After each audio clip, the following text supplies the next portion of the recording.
Сайн байцгаана уу киночтой. Өнөөдөр та бүхэндээ зориулаад 2007 онд нээлттэй хийсэн Harry Potter Order of Phoenix киног ярьж өгөхөөр бэлдлээ. Та бидний сайн мэдих Берлин зоог, улирал бүр LTO буюу шинэ хоолойг хүмүүстэй танилцуулж амтлуулдаг үлээ. Энэ удаа Берлин зоог маань Chico дахиа эрүүл амтыг эрхэм хэрэглэгчдэд санал болгож байгаа юм байна. Берлин зоогийн бүх салбраас Chico дахиа гих цоошин намтаа амтлаарай.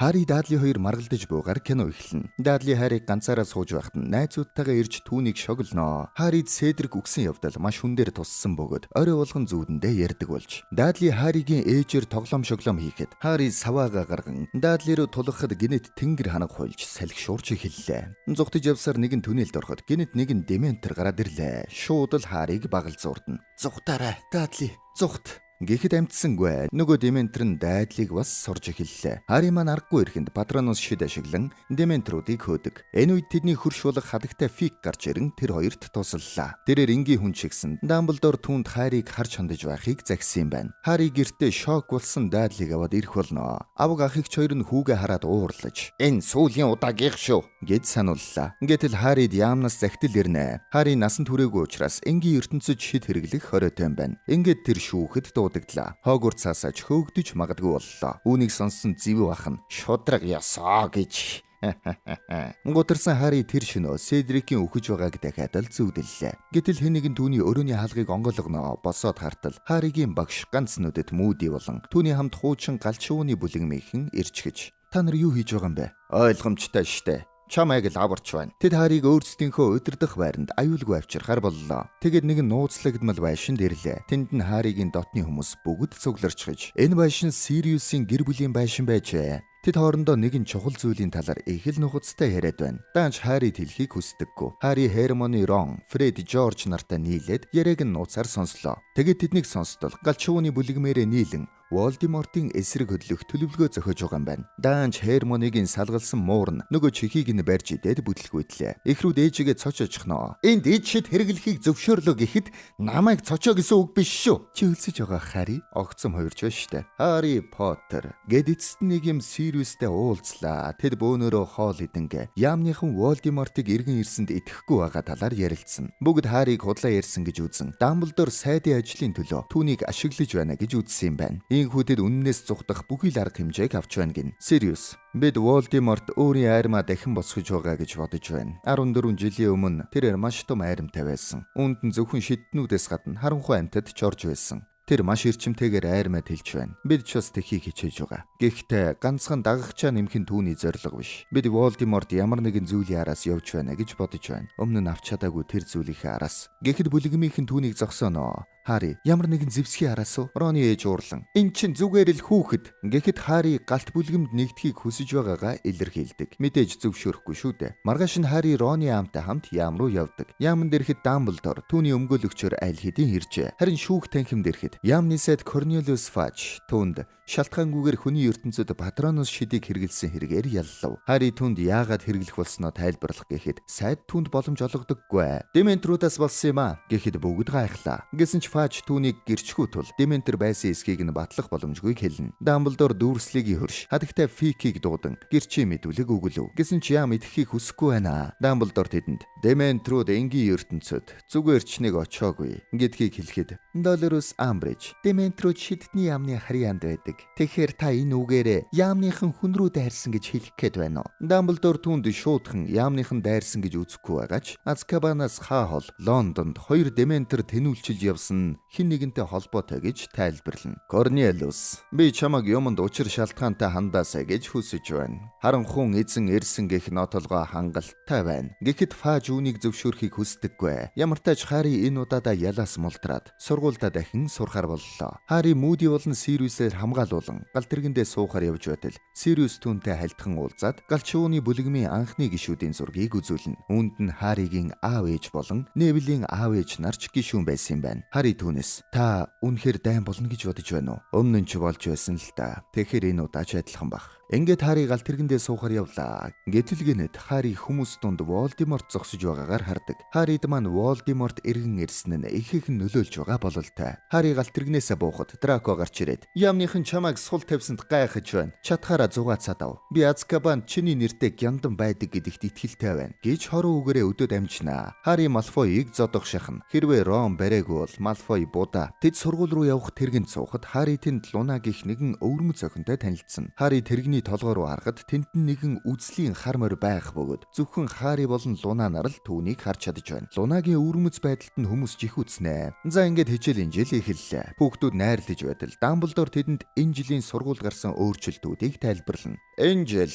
сургуулийн хар шиднээс хамгаалах урлагийн багшаар Долорес Амбридж гэх болно. Энэ нь нөгөө шүүх хурал дээр Дамблдортой үг зөрөлдөд байсан авгаа байна. Их явургүй авгаа бол сургуулийн заграл нь үг хэлж байхад тастаж гарч ирээд л хүмүүстэй ярилцах болно. Энэ авгаа сургуульд багшлах нь Яам сургуулийн үйл ажиллагааг болон Дамблдорыг хянах боломжтой болох юм байна. Дундуур нэгэн сонирхолтой факт хэлэхэд Хогвартсын хар шиднээс хамгаалах урлагийн багш жил болгон солигддог. Учир нь Волдеморт анх Хогвартс суралцаж төгссөн үедээ хар шиднээс хамгаалах урлагийн багш болохоор хүсэлтэд өгсөн ч шин захирал түүнийг томилхоос татгалцсан тул тэрээр энэ ажил дээр нэг хүн нэг жилээс дээш хугацаатаагаар тогтохгүй байхаар хараасан юм байна. Хари Гриффиндорын танхимд ороход сурагчид бүгд түүнийг худалч гэж үзэн нүд үзүрлэж эхэллээ. Рон гарч ирээд Харид итгэж байгаа гэд Харигийн талд зогслоо. Харин Хари маань тохиолдож буй бүх зүйлд бухимдан найздаа уураа гаргачихв. Хари унтаж байхад Харид нэгэн аимшигтай үзэгдлээ. Волдеморт нэгэн зүйлийн араас явж байв. Харин Хари учрыг нь хараахан олоогүй байна. Ингээд тэд шинэ багштайгаа танилцсан хар шиднээс хамгаалах хичээлдээ сууцгаалаа. Амбридж тэдэнд эхний өдрөөл Оул буюу байн гавгдах шалгалтын талаар ярих болно. Яамнаас гаргасан шин сурах бичгийг мөн тэдэнд тараан өглөө. Хермоны түнд "Профессор, энд ид шид хэрхэн хэрэглэх талаар огт дурсаагүй байна. Яагаад миний ангид ид шид хэрэглэх хэрэгтэй гэж бодов? Та нар өөрсдийгөө хамгаалах шившлийн талаар хамгийн аюулгүй арга замаар суралцах болно." Хари тэндээс "Хэрвээ ямар нэгэн халдлагад өртөх юм бол бид нар яаж өөрийгөө хамгаалах юм бэ? Сурагчид ярихдаа гараа өргөн.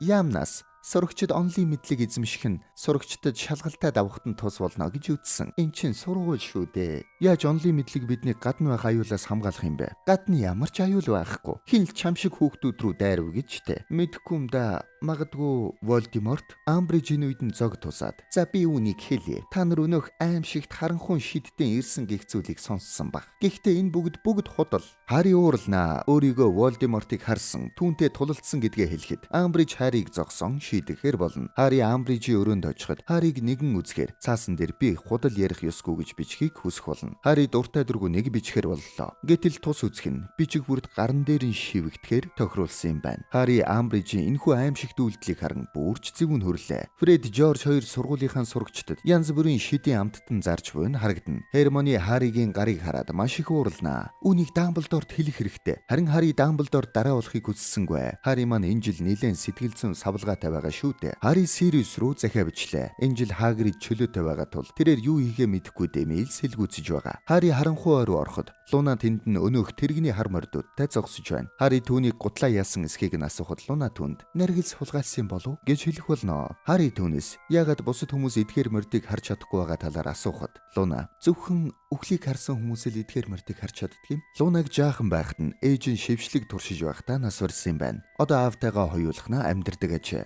Луна Харид аав тэр хоёр нь хоёулаа түүнд итгэж байгаагаа хэлэх болно. Тэгээд Харид зөвлөн "Тэр чамайг ганцаардуулахыг хүсэж байгаа. Хэрвээ би чиний мэдих нэгэн байсан бол чамайг бусад бүх хүмүүсээс салгахыг хүсэх байсан. Хэрвээ чи ганцаараа бол тийм аюултай санагдахгүй шүү дээ." Хари маань Лунагаас нэг зүйл ойлгосон бололтой. Сэтгэл санаа нь арай дээрдлээ. Тэгээд найзууд дээр очин тэдэнтэй нэгтгэхэд профессор МакГонагал болон Амбридж хоёр маргалдаж байгааг сонсно. Юу болоод байгааг харахаар очтол МакГонагал түүнийг сурагчдыг тамлахгүй байхыг сануулдаг. Гэвч Амбридж түүнийг Яамны эсрэг зогслоо хэмээн хариу сүрдүүлэх болно. Амбридж Хогвартсын нөхцөл байдал Яамны бодож байгаагаас ч 7 дор байж Корнелиус яаралтай арга хэмжээ авахыг хүсэж байгаа гэж хэлээд Яамны арын хаалгаар Амбридж сургуулийн удирдлагын байр суурийг авлаа. Түүнийг эрх мэдлээ авсан цагаас эхлэн Хогвартсын хар дарсан зүйд эхэллээ. Янз бүрийн хэрэгтэй хэрэггүй дүрм журм гаргаж сурагч багш гээд бүгдийг нь дарамтлаад дүрмүүдээ ханад хадаж байлаа. Бүр сүлдээ хадагтай Тралвейг ямар ч авьяас бэлэггүй чадваргүй гэж үзсэн ажлаас нь халаад багш нарын байраас хөөхөр болдог. Дамблдор гарч ирээд "Хэдийгээр чи багшийн ажлаас түүнийг чөлөөлж болгоч багш нарын байрнаас хөөх ирэх байхгүй. Гэж сануулад багшийг байранд нь үлдээдэг. Хари Дамблдортой уулзахыг хүссэн ч тэрээр түүнийг тоохгүй яваад өглөө. Нэг л учир байгаад байна да. Гриффиндорын танхимд Германы сурагчдад өөрсдийгөө хамгаалах талаар юу ч зааж өгөхгүй байгаа талаар уурлаад зогсож байна. Сириус галаар дамжуулан тэдэнтэй түр уулзахаар гарч ирлээ. Хари, Амбридж биднийг огт ид шид ашиглахыг зөвшөөрөхгүй байгаа. Гайхмаар зүйлч биш л байна л да. Сүүлийн үеийн мэдээллээр Фаж та нарыг тулааны талбарт бэлтгэхийг хүсэхгүй байгаа. Тулааны талбараа юу гэсэн үг юм бэ? Тэр биднийг ямар нэгэн шидний айран босгож байна гэж бодоод байгаа мó? Яг тийм. Дамблдор өөрийн хамсаатнуудаа цуглуулan яамны эсрэг арга хэмжээ боловсруулж байгаа гэж тэд бодоод байгаа юм.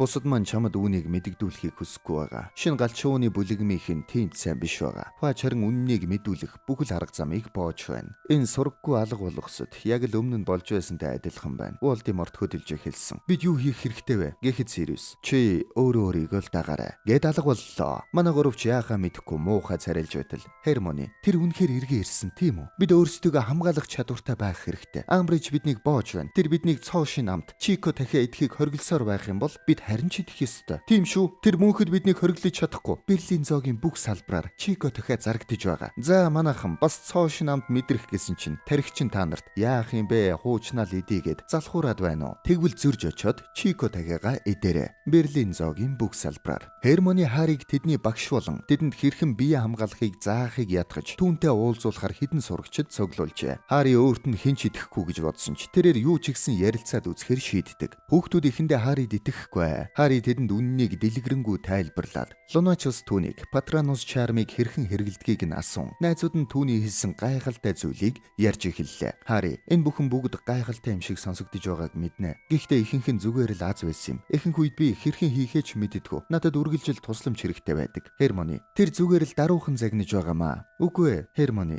Бодит амьдрал дээр эдгээр зүйлстэй тулах нь сургууль дээрхээс шал өөр. Сургууль дээр алдаа гаргах юм бол маргааш нь дахиад л оролдоод үзчихнэ. Харин гадаад ертөнцид өгөхөөс хэдхэн секундын өмнө найзыгаа нүднийхээ өмнө алуулахыг харж байх та. Энэ бүхнийг хийн гэдэг ямар байдгийг та нар мэдэхгүй байна. Тийм ээ, Хари, бид мэдэхгүй. Тиймээс л бидэнд чиний тусламж хэрэгтэй байна. Ийхүү сурагчид Харигийн бүрдүүлсэн Дамблдорын айрам гих бүлгэмд хар шидээс хамгаалах урлагийг сурахар боллоо. Тэдэнд хамгийн түрүүнд Амбриджид мэдэгдэхгүй бэлтгэл хийх газар хэрэгтэй болно. Жини, хэрвээ Амбриджид баригдвал яах юм бэ? Хин тамаатай юм бэ? Дүрм зөрчигт сэтгэл догдломоор үздэй. Тийм биш гэж юу? Рон, чи чинь хэн бэ? Гермонид маань юу тохиолдов? Гэвч өнөөдөр нэг эерэг зүйлийг би олж мэдлээ. Чов чамаас харцаад салгаж чадахгүй байна лээ. Тэд хэдэн өдрүүдэд бэлтгэл хийх газар хайхаар болцгоолоо. Үүний талаар Амбридж сэжиг авч тэднийг мөрдөж эхэлдэг. Гэтэл Невил маань явж байгаад хэрэгтэй нэгэнд гарч ирдэг. Нууц шидэт өрөөг олсноор тэд нар бэлтгэлээ тэнд хийхээр боллоо. Хари ихний хичээлээ орж тэдэнд хэрхэн өрсөлдөгчийнхөө савааг унгах аргыг зааж өглөө. Энэ хооронд Амбридж онлоо заасаар л сурагчид эхэндээ ямар ч дадлаг туршлагагүй ч гэсэн маш их хичээцгээж байна. Амбриджийн сугны ус харуул фейлж тэднийг өдөр шөнөгүй даган тэдний хаана юу хийж байгааг мэдхийг хичээнэ. Сургуулийн дүрм журам улам ихээр нэмэгдэж Амбридж сургуулийн бүх сурагчийг байцаан шийдэгдэг боллоо. Гэсэн ч тэд шантралгүй улам л бэлдэж сайжирсаар байлаа. Хари энэ хооронд Чоугийн гараас барьж багахан романс үүсгээд амжинаа. Амбриджийн дүрм журмыг манай Малфой тэргүүтээ Слизеринийхэн маш сайн дагаж мөрдөж байна. Бүр шагнуулна шүү дээ. Гайхамшигтай. Тэд филчтэй нийлэн тэднийг барих гэж оролцсоор л дандаа л бүтлгүйдлээ. Ийхүү Хари хичээлээ дуусгаад тэд амралтын дараа орж ирэн үргэлжлүүлэхээр болдог. Хари Чоу дээр очин түүнтэй яриа өдлөө. Чоу Седриктэй болцдог байсан тул түүнд ч бас Седрикийн үхэл хүн дээр тусчээ. Хари манч гэсэн сэтгэлээ барилгүй Чоуг үнслээ. Тэдний толгой дээр цэцэг дэлгэрнэ. Хари найзуудтай очин болсон явдлыг хэлэхэд Гермони түүнд Чоу Седрик болон Амбриджийн тамлалтаас болоод сэтгэл санаа нь тогтургүй байгаа. Чи хэрэггүй юм хийсэн байна гэж хэлэх болно. Үүнээс нь болж Гермони Амбриджид Чоу бүгдийг хэлчих үедээ гэж санаа зовох болно. Хари унтаж байгаад дахиад л Волдемортын талаар зүүдэлж эхэллээ. Гэвч энэ удаа зүүдэнд нь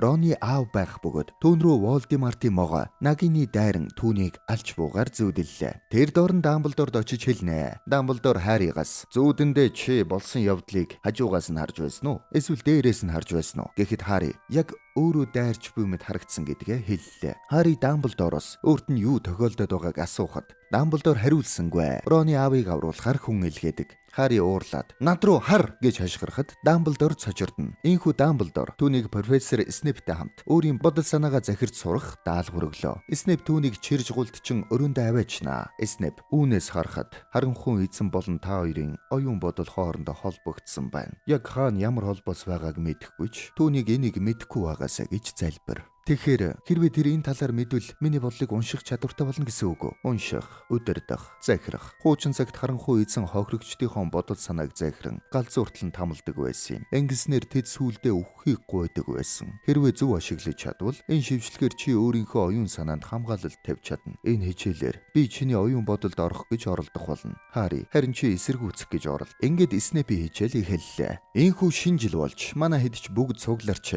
Роны аав Харигийн ачаар аврагдсан тул түүнд талархал илэрхийлв. Хари Сириустэй уулзсан, ярилцсан. Нэг өрөөнд ортол тэдний гэрийн эльф Кричер Хариг хараж өглөв. Энийг яруугар сонио эльф шүү. Сириус Кричерийг хөөгөөд түүнд гэрийнхээ ургийн модыг танилцуулв. Сириус гэрээсээ явсныхан дараа ээж нь түүнийг гэрийнхээ модноос арилгажээ. Хари түүнд өөрийгөө Волдеморттой холбогдсон гэдгээ хэлдэг. Тэрээр өөрийгөө Волдеморт шиг болж буйдаа санаа зовж байгаа тухайга Сириуст хэллээ. Сириус, чи муу хүн биш ээ. Үнэхээр сайн хүн. Муу зүйлс тохиолдож болно. Би ойлгож байна. Дэлхий угаасаа муу болон сайн талуудад хуваагддаг. Бид бүгдэд л харанхуй болон гэрэл гээгээд тал байдаг юм. Гол нь бид алийг нь дагаж үйлдэл хийх вэ гэдэгт л хамаг учир нь байгаа юм. Энэ бүхэн дуусахаар бид нэг гэр бүл шиг болно. Удахгүй. Ингээд амралт дуусч Хари сургууль руугаа буцлаа. Сургууль дээрээ ирэхэд Хагрид ирчихжээ. Манай гурав бөөн баяр түүн дээр очлоо. Гэтэл Амбриж түүнийг хаагур явж байгаад ирснийг нь байцаагаад зогсож байдаг. Хагрид энэ бүх хугацаанд Дамблдорын тушаалаар авраг биетүүдтэй уулзан үхэл идэгчдийн эсрэг тулалдахаар ятгах байгаад ирсэн юм байна. Гэтэл гинэд үхэл идэгчдийн тэмдэг ажиллаж эхлээд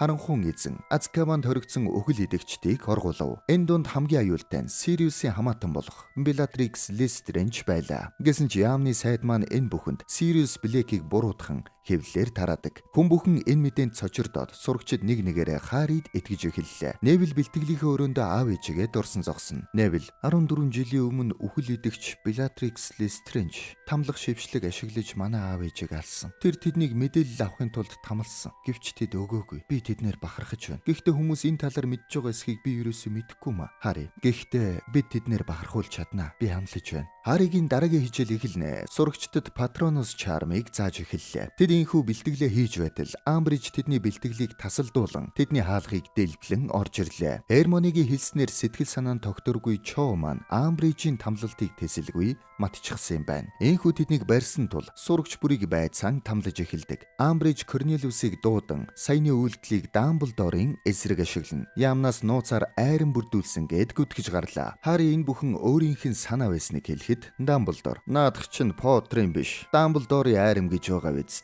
Би Харид энэхүү ажлыг даалгасан юм гэж хэлээд бүх бурууг өөртөө үүрлээ. Корнелиус түүнийг хийсэн зүйлийн төлөө захирлын судлаас нь буулгаж, оронд нь Амбрижийг томилгуулна. Түүнийг Азкабанд хорихоор боллоо. Ингэсэн ч Дамблдор юу гэж хоригдох вэ дээ? Галчуугаа ашиглаад тэндээс алгуулна. Амбриж сургуулийн албан ёсны захирал болсноор Хогвартсын байдал уламд орлоо. Бөөн дурам журам. Сурагчид өөрийн гих ямар ч эрх чөлөөгүй болдог. Тэднийг шалгалтаа өгч байтал Фред Жорж хоёр энэ бүх байдлаас залхаж нэг юм сэтсэн бололтой. Чоо Харигаас уучлал гуйх гэсэн ч Хари маань авч хилцдэггүй. Манай гурав яах учраа олохгүй байж байх ба. Хари хүн бүрийг аюулд оруулсандаа өөрийгөө буруутгадаг. Ингээтэл Хагрид тэднийг сэмхэн дуудаад нэг зүйлийг хэллээ. Энэ нь Дамблдор нэгэнд байхгүй болсон учраас Хагрид хөөгдөх нь цаг хугацааны асуудал тул манай гуравт авраг биетийг харж хандуулахаар үлдээдэг. Авраг биет маань Хагридийн хагас дүү бөгөөд жаахан мангар дүү нөхөр байдаг. Эхэндээ манай хэд учраа олохгүй байсан ч хоорондоо ойлголцсон нөхөрлөж чадна. Ийхүүдэд Хагридэд дүүг нь харж хандах болно гэж хамлах болно. Хари Снэптэй бодлоо захирах хичээлээ хийж байна. Снэп түүний бодол руу орох болно. Сул дорой, арчаагүй, яг л аав шиг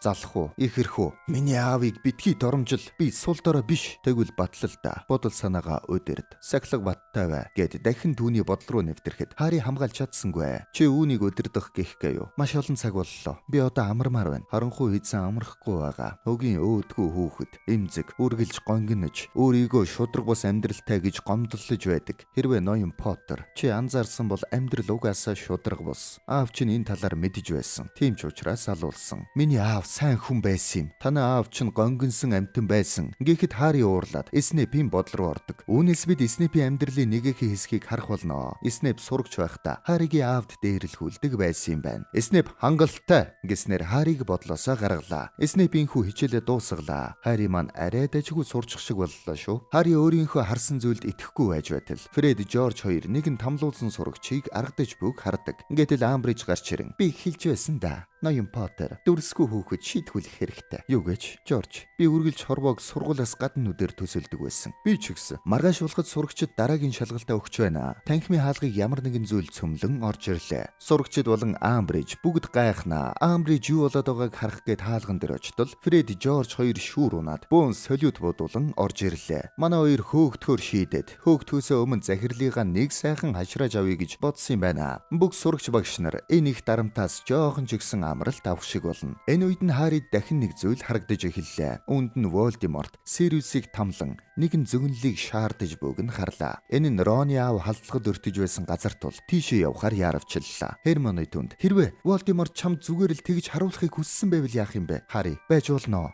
Гэхдээ энэ нь үнэн байвал яах юм бэ? Ингээд найзууд хамтдаа явхаар боллоо. Харри Амбрижийн шилжигчийг ашиглан явах гэж байтал Амбриж орж ирээд тэднийг үйлдэл дээр нь барьчихлаа. Амбриж тэднийг Дамблдор руу явах гэж байна гэж үзээд бусад бүлэгмийн хүүхдүүдийг ч барьчихна. Харриг алгадаад дарамтлж эхэллээ. Амбриж Снэпээс үннийг хэлүүлэх шингэ өг гэхэд одогтой та бүгдийг нь хэрэгжилчихсэн шүү дээ. Гэх болно. Үннийг хэлүүлэх шингэнээр манай Чоийг дарамтлсан юм байна шүү дээ. Харри Снэпийг гарахаас өмнө түүний оюун санаанд нь тэд Сириусыг барьсан бөгөөд зүгнэлийг хайж байгааг нууц төхөөгөр хэлдэг. Амбриж харин юу яриад байгааг нь ойлгохгүй бүр бухимднаа. Харриг үргэлжлүүлэн тамлаж гарахад Хермионы түнд Дамблдорын нууц зэвсэг байгаа. Тэрийг нь зааж өгье гэж хэлэх болно. Хермионы Харри болон Амбрижийг дагуулад хар руу ороод түүнийг Хагридийн дүү авраг биед дээр аваачив. Хермионы маань ухаан сэлсэн энэ байж. Тэгээд тэр нууц зэвсэг чинь хаана байна? Та нар намайг мэхэлсэн тийм үү? Юу гэж? Би хүүхдүүдийг үзен яддаг. Гэтэл яамныхан тавьчигдсан центаврууд гарч ирээд Амбрижтэй маргалдав. Амбриж тэдний нэгийг нь олсоор баймлахад авраг биед Амбрижийг өргөх болно. Центаврууд уурлан Амбрижийг дамжлан авч явлаа. За нэг юм ингээд толгойн өвчнөөс саллаа. Амбриж тэндээс Харри Поттер ямар нэг юм хийгээчтэй. Тэдэнд би ямар ч хор хөнөөл учруулахгүй гэж хэлээд өг. Уучлаарай профессор. Би худал хэлэх ёсгүй шүү дээ. Хермионы Харри хоёр яарвчлан Сириус руу явхад замд нь Жини, Невил, Луна нар ирж түүнтэй нэгдлээ. Харри тэднийг аюулд оруулахыг хүсээгүйч тэдний тэмцэх хүсэл нь үүнээс илүү аж. Энэхүү тэд өнөөх хар морнуудыг унан нээсээр Лондонд шидтний яамны агуулга дээр очлоо. Харри агуулгад үзэгдэл харсан газар очсон ч Сириус байдаггүй. Ингээд л Невил Харриг дуудаад Харрид өөрийнх нь нэртэй зөгнөлийг харуулдаг. Зөгнөлд харанхуй эзнийг устгах хүчтэй нэгэн хүрв.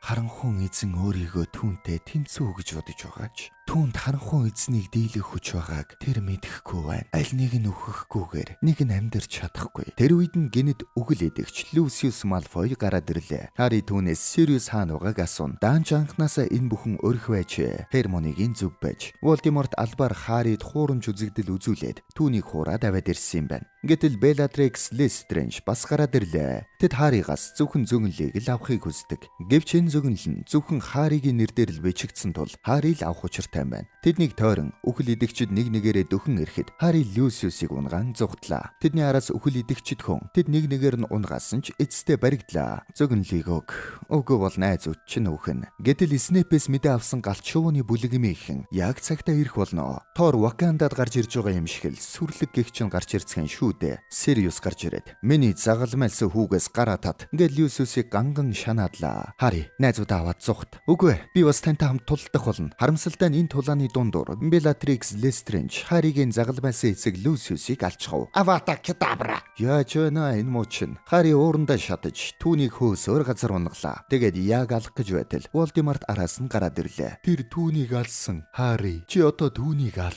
Чи шившлэгээ мэднэ. Харри хэдий их шаналж байсан ч Волдемортын үгэнд авталгүй. Волдеморт руу дайрна. Волдеморт нэг дохиод л саваг нь унагчихлаа. Гэтэл үүнтэй зэрэгцэн Дамблдор гарч ирнэ. Харриг хамгаалан Волдеморттай тулалдана. Энэ хоёрын тулаан бол бусад шидтнүүдийнхээс илүү сүрлэг болох нь ойлгомжтой. Гал усыг ашиглаад жинхэнэ халаан болно шүү дээ. Тэдний тулаанд яамны барилга бараг л нурах шахна. Энэ удаад харин Дамблдор эл үрхлээ. Манай Дамблдор ч ийм л хүчтэй шидтэн шүү дээ. Тиймээс Волдеморт Харриг ашиглан түүний бие рүү орж түүний өмнөөс ярьж эхэллээ. Чи ялагдсан гэж хэлэн Харриг тамлаж эхэлдэг. Дамблдор Харриг тэмцхийг сануулan түүнд урам өглөө. Волдеморт маш сул дорой, маш имзэг, над руу хар. Харри тэр үед нь жаргалтай дурсамжуудаа бодож эргүүлэн тэмцэх болно. Чи л сул дорой нэгнэн. Чи энэ Харриг мэдэхгүй. Эсвэл нөхөрлөлийг чиний өмнөөс би харамсаж байна гэснээр Харри эцэст нь өөрийнхөө бодол санааг захирч сурлаа. Волдеморт түүний биеэс гарч тэнэгэл байна да. Харри Поттер чи бүх зүйлээ алдах болно.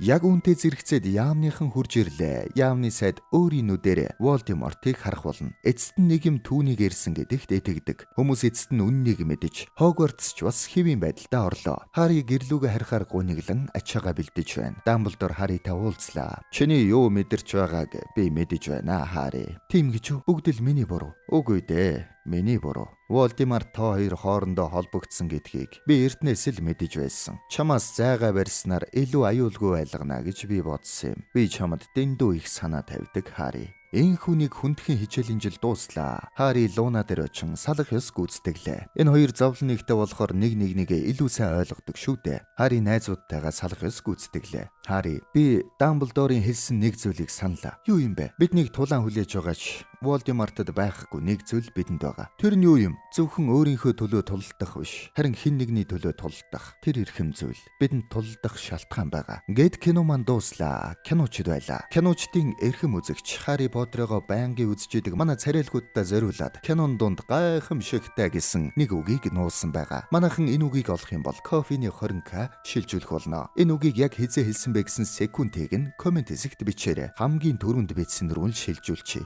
Тэр намар тэгэхгүй бол голоосон сонгохоор заримд нь шудраг ус байх шиг байлаа штэ.